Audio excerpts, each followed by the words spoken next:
I used to think nothing in this broken galaxy could surprise me anymore. Every day was the same mix of smoke, blood, and fear. I had grown used to the sound of heavy boots, roaring engines, and the constant thunder of weapons. The sky was always dark, either from ash clouds or burning ships falling from orbit. I had seen demons tear men apart, psychers lose control and explode, and machines that looked alive and angry. After all of that, I honestly believed nothing new could exist. I was wrong. Everything changed in a single moment. One heartbeat, I was hiding behind ruined stone, waiting for the next wave of fire. The next heartbeat, a strange blue glow spread across the battlefield. It wasn't like fire. It wasn't plasma. It was calm, steady, and almost peaceful. I stood up to look, even though I knew exposing myself was stupid. But curiosity won. That was when I saw him. A tall, glowing blue figure stood right in the center of the battlefield. Bullets flew past him, explosions shook the ground, and bodies fell around him, but he remained untouched, as if the war didn't exist for him at all. Light rippled across his skin, and time itself felt like it hesitated around him. For a second, everything looked slightly stretched, like the world was unsure how to hold him inside it. I felt a pull in my chest. Not fear, not awe. Something else. Something I had no word for. He turned his head toward me. He didn't walk. He didn't shift. He simply appeared closer, as if the space between us folded. His face was calm, too calm for a place like this. His eyes glowed white, empty of anger, kindness, or judgment. They were simply aware.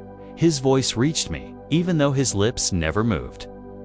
"I am not here to fight," he said. "I am here to observe creation." The words didn't echo like normal speech. They felt like they appeared directly inside my mind.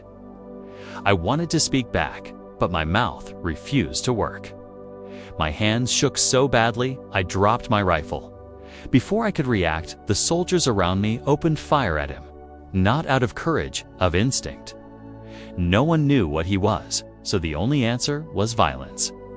Hundreds of shots filled the air. Not a single one touched him. They didn't bounce off. They didn't melt. They simply vanished the moment they got close, as if erased from existence. I realized then that he wasn't a psyker. He wasn't a demon. He wasn't anything this galaxy understood. There was no warp energy around him. No soul flame. No shadow.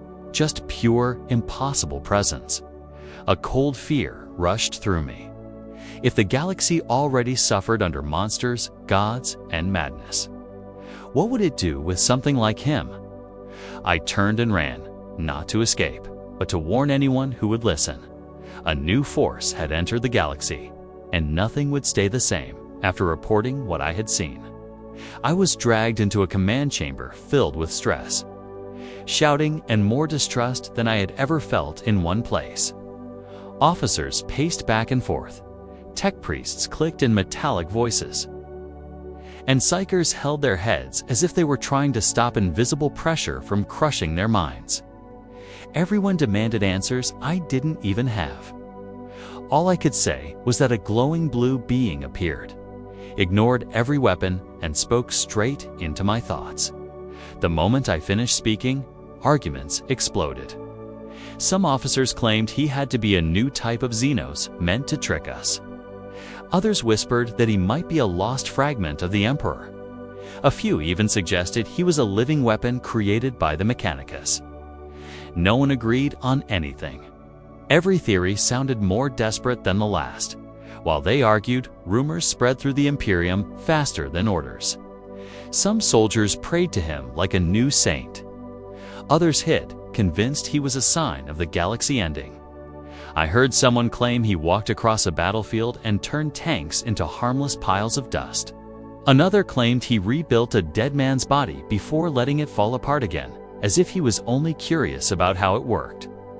Every story made people more uneasy, My fear grew when I learned that the Adeptus Custodes had tried approaching him. If anyone could handle strange threats, it was them. But their golden weapons had crumbled the moment they came near him. Not shattered, not melted. They simply turned to powder, drifting through the air.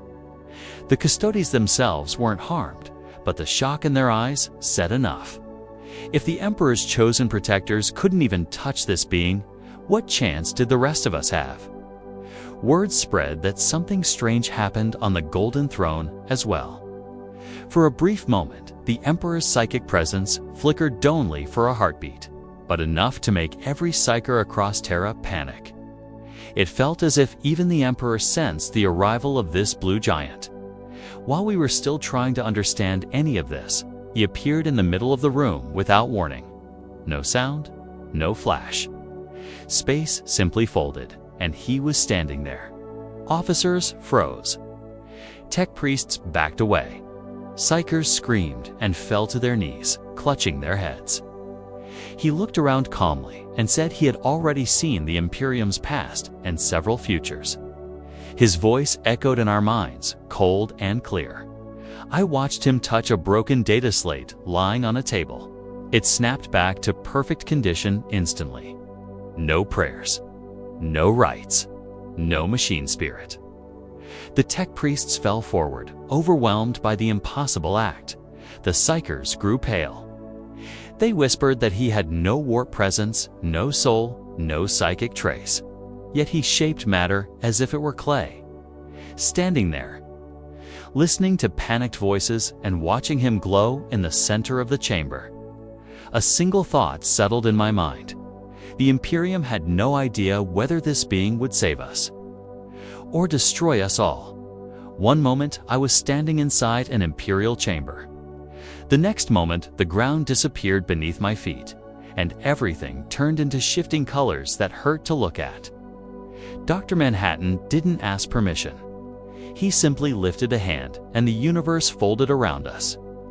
When the world settled again, I felt weightless, as if my body barely existed.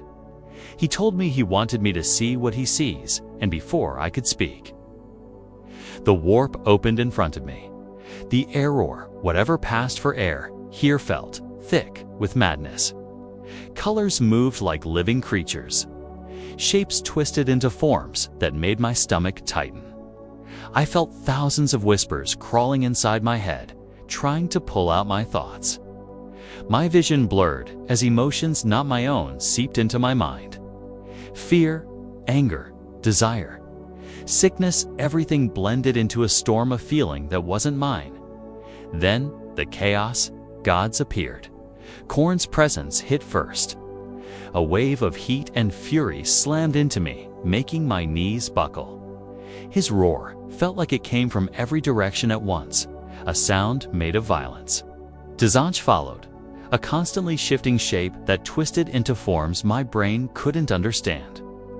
Every second it looked different, sometimes a bird, sometimes a storm, sometimes a tower made of eyes. Nurgle's laughter rolled through the warp like rotting thunder, heavy and slow, full of sick joy.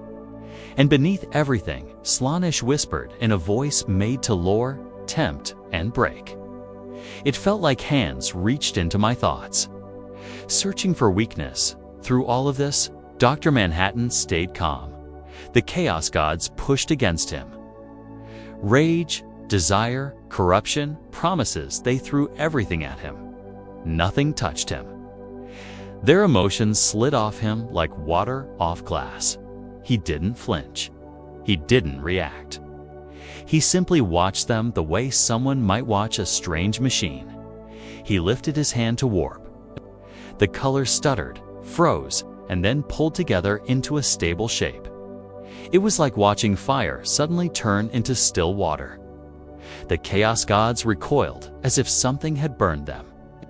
Their anger shook the space around us. Demons screamed and charged at him with claws, fangs, and wings made of shadows.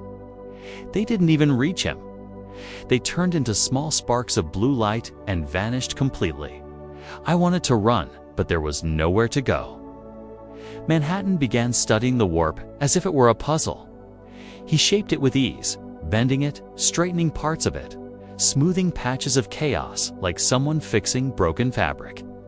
With a single touch, he showed me different timelines, realities where the warp was calm, where demons couldn't exist, where entire centuries of war never happened.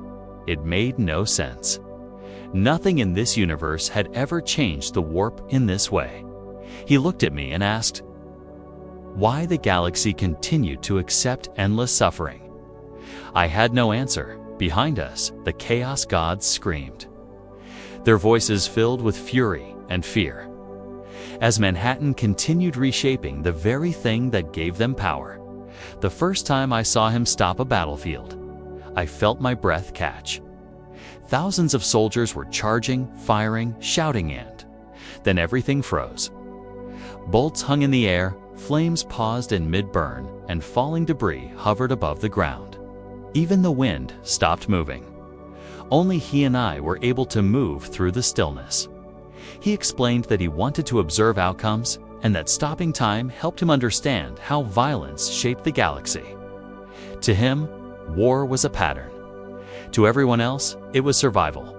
Word spread faster than warp messages.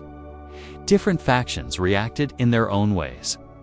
The Orks tried to attack him every time they saw him. They swung axes, fired guns, and roared with excitement, but their attacks simply vanished before landing.